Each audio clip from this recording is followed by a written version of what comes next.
Hi everyone, it's Tracy from Temperance Tarot, and I wanted to do a VR to the hashtag that Kelly Bear put out there about the 5 decks that I couldn't live without.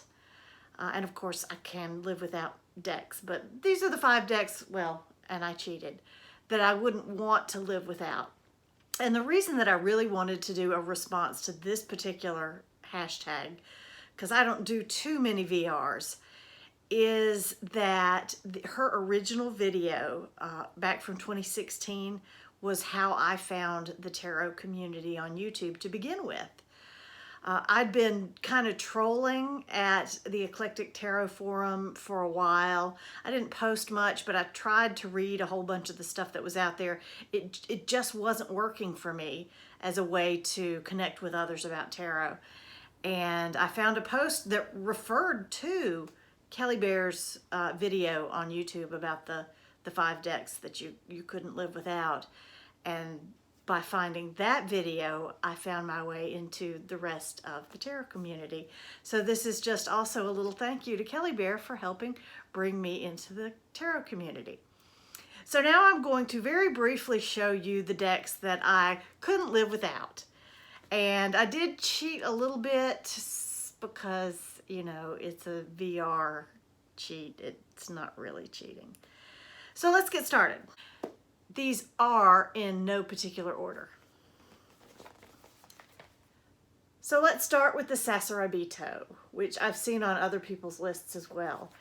This is just a marvelous deck. We've all seen it. It's very easy to read with. It shuffles really well, and it gives me a perspective on the Rider, a different perspective on the traditional Rider-Waite-Smith meanings for the cards. It gives me something new to work with, something a little bit different. But so this one, the first one on my list, is the Sasarabito. The second deck on my list is the Artist's Inner Vision Tarot. I had a really hard time. I wanted one collage deck in my list of decks I couldn't live without. And I have quite a few because I do like collage. But this one, for some reason, it really has a new tale to tell. Still sticking to standard Rider-Waite-Smith. You're not going to see any Marseille in my list. You're not going to see any Thoth in my list. I'm a Rider-Waite-Smith girl. And it's a collab deck too. It has more than one artist. But I really like this deck. I think it has a lot to say, and a lot to say in different circumstances.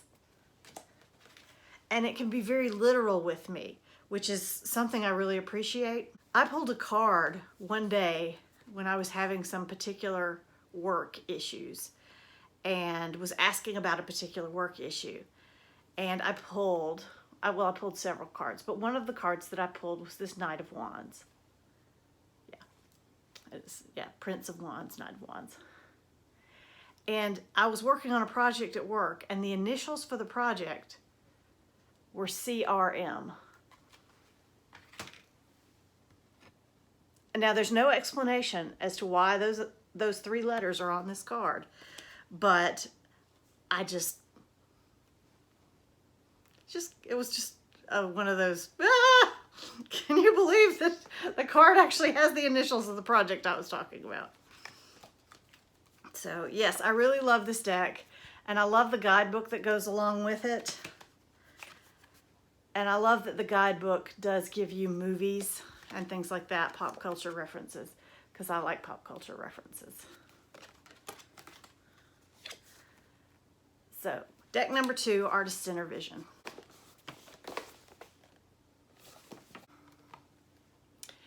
Deck number 3 would be the Nature Spirit Tarot. I love this deck.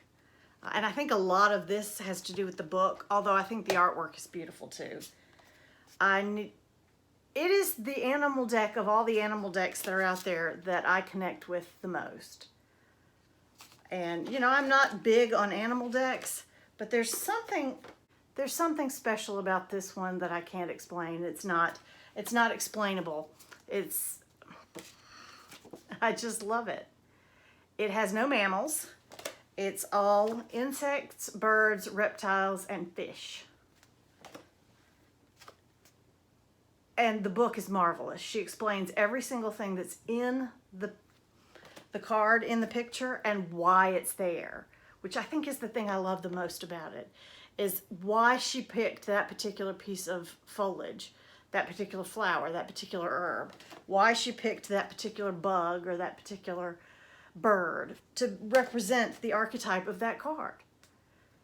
And I just love it. Now, yes, the deck it's huge. It's huge.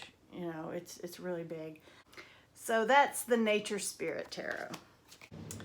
The next deck on my list is the Lion's Gateway Tarot.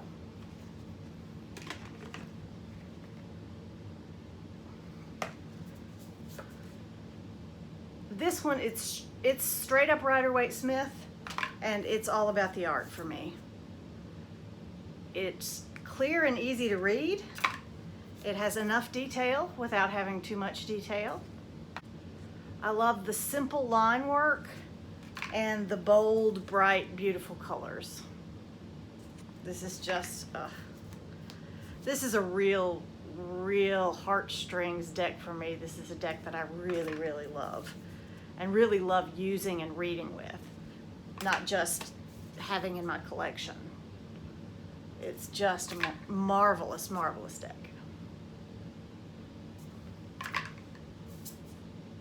So that's the Lion's Gateway. I'm going to cheat with my number 4 deck because it's actually technically 2 decks. It's my good old Rider-Waite Smith, and these specific versions of the Rider-Waite Smith. This is the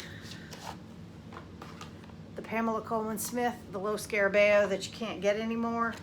Has backs that look like this and has the quote-unquote atmospheric coloring. I love this deck so hard that when I was getting it, and I think I ordered it from Lithuania. There's some eBay sites that you can get some of this kind of stuff from. When I found it and I got it and I used it, I love to use this one on the rare occasion that I'm reading for other people, because it does have the familiar tarot card look to it, but at the same time I think it's prettier. So I love this so hard that when I got the first copy from Lithuania, I ordered a second copy. So I still have in my possession an unopened copy of this deck. And the kind of cheat that goes with it, you know, this is the same deck, basically the same artwork, but this isn't, you know, a brand new yellow box. This is a early 70s copyright free version. I have one with the Blushing Fool. I have 2 that are both published by or distributed by Samuel Weiser. One has a Blushing Fool and one doesn't. And I just happened to pick up the one that does not have the Blushing Fool. He's got a very creamy complexion. But yeah, I'm loving this version of this deck. This vintage cardstock. The colors are beautiful. Yeah, gotta have it. I don't need to show this deck anymore. And last, but certainly not least, as a matter of fact, I think this is my top deck, my absolute top tarot deck of all time, is my Ellis deck. And I have several different copies of this deck. This is, I believe, the 4th edition, and it's got the llama backs, and it's on paper. This, I believe, is just the most wonderful tarot deck. I don't hear enough about it. It is Rider-Waite Smith based, but has some subtle nuances that definitely give me some different interpretations when I pull cards from this deck. And if I really need a baseline sort of reading, I go to this deck.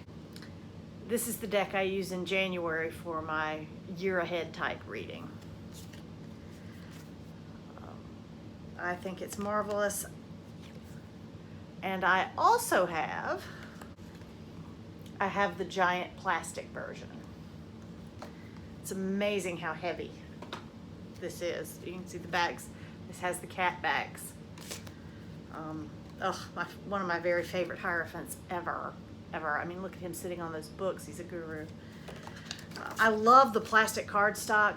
I had the plastic in the traditional size and gave it away when I got this deck. Kind of wish I hadn't, but it's okay.